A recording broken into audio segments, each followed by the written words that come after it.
My name is Gal. I'm a mother, a wife, a sister, a daughter, an actress. I'm Israeli, and I'm Jewish.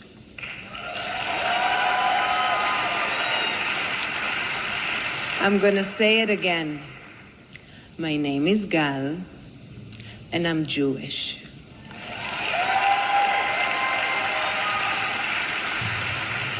Isn't it crazy that just saying that, just expressing such a simple fact about who I am, feels like a controversial statement? But sadly, this is where we're at today. I grew up in Rosh Hashanah, in the center of Israel. My mother was the daughter of a Holocaust survivor. Her father, my grandfather, Avraham Weiss, may he rest in peace, was born in what was then Czechoslovakia.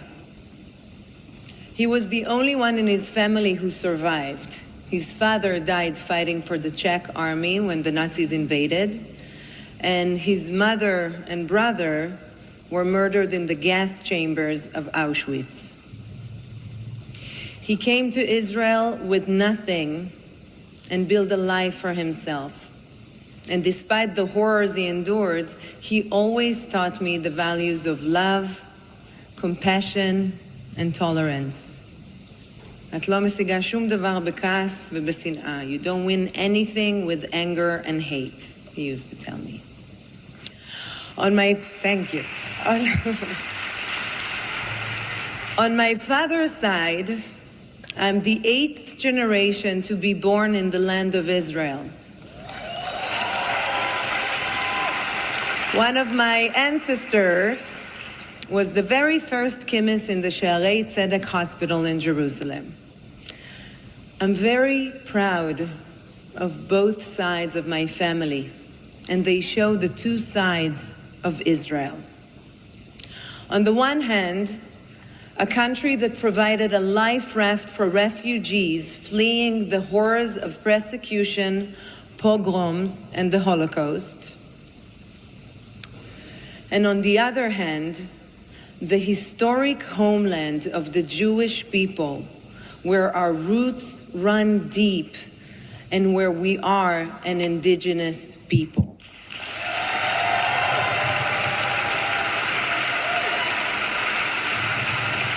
I am proud to be an Israeli, and I am proud to be Jewish. But this is a time when many of us in the Jewish community have had to find our voice and confront the hatred against us, even if it's extremely uncomfortable. That's been the case for all of us in every walk of life and every profession, including my own. I never really wanted to talk about politics. I kind of tried really, really hard to avoid it because no one wants to hear celebrities talking about political issues, right? But also, I regarded myself as a citizen of the world, an equal among equals. I'm Israeli, of course, and I knew that anti-Semitism and anti-Israel hate existed. And like all of us, sometimes I'd caught a whiff of it. But I never thought of myself as being where I came from.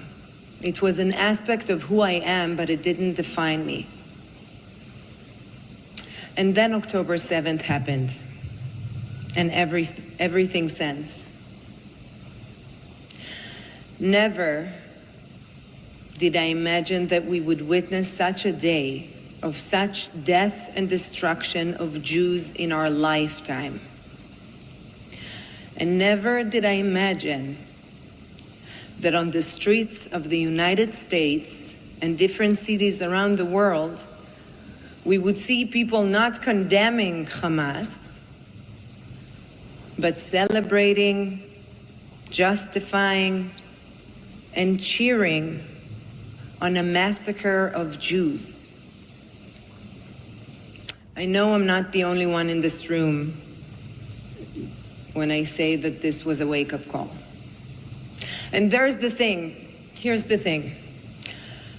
However much you tried to avoid it before, even if speaking up wasn't really your thing,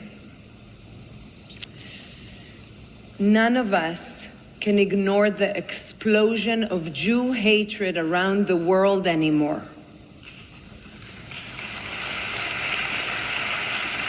And that's what I'm doing. No way I need it. It really is me standing in front of you today, saying simply that my name is Gal and I'm Jewish, and we have had enough of Jew hatred.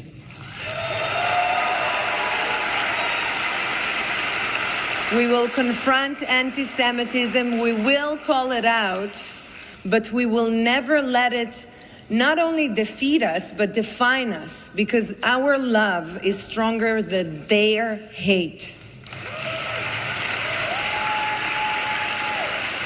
In the days after October 7th, we were all distraught.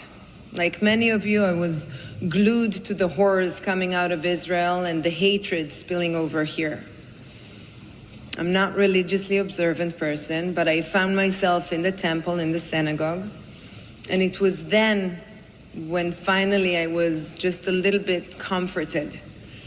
I felt the embrace of the Jewish people and the power in the warmth of our community.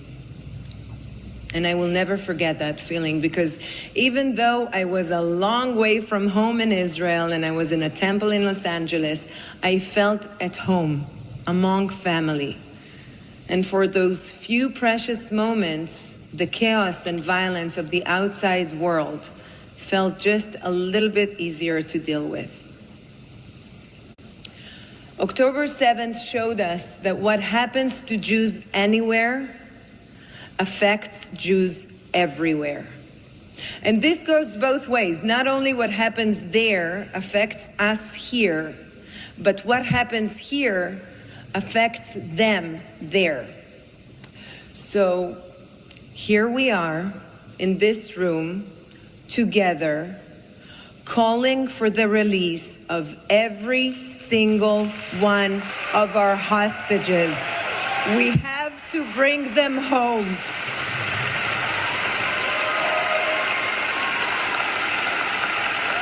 With every hostage release, we hear new testimonies of the horrors they've been through.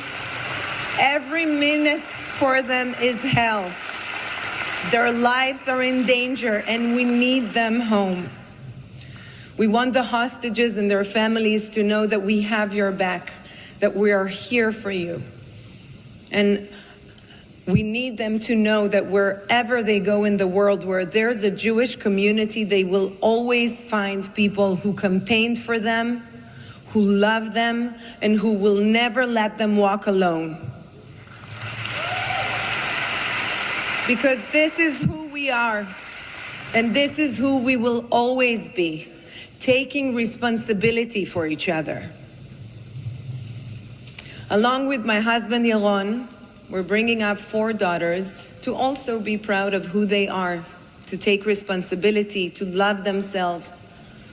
We're raising strong, independent Jewish women, strong women who stand with other women.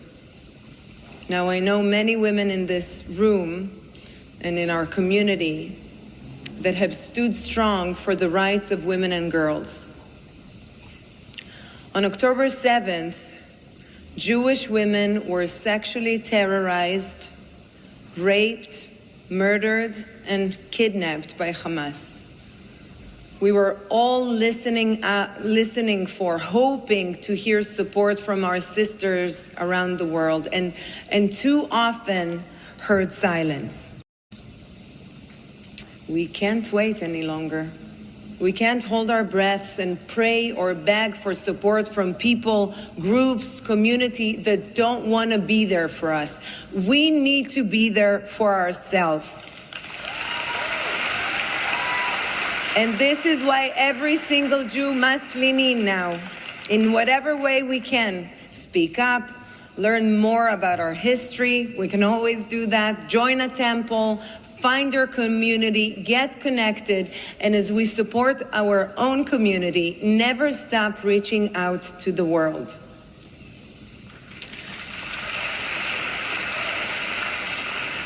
Rabbi Hillel famously said, Im en ani li mili. If I'm not for... sorry, I'm too excited. I'm not used to this. Rabbi Hillel famously said, Im en ani li mili. If I'm not for myself, then who will be for me? And if I'm only for myself, then what am I? So even if we don't hear others speaking up for us, we have to keep speaking up for ourselves and reaching out our hands to everyone to join in. That is what I tell my daughters. First, learn to love yourselves, who you are and where you're from, and then the rest will follow. It's time to pass on to our children a love of who they are. So, who are we? We, the Jewish people, are an ancient people with an ancient story in an ancient homeland. We are the people that celebrate life. We work to see better and more peaceful future. We challenge hate when we face it, but we do it with love while always striving to make the world a better place. And who am I? My name is Gal, and I'm Jewish. Am Israel Chai. Thank you.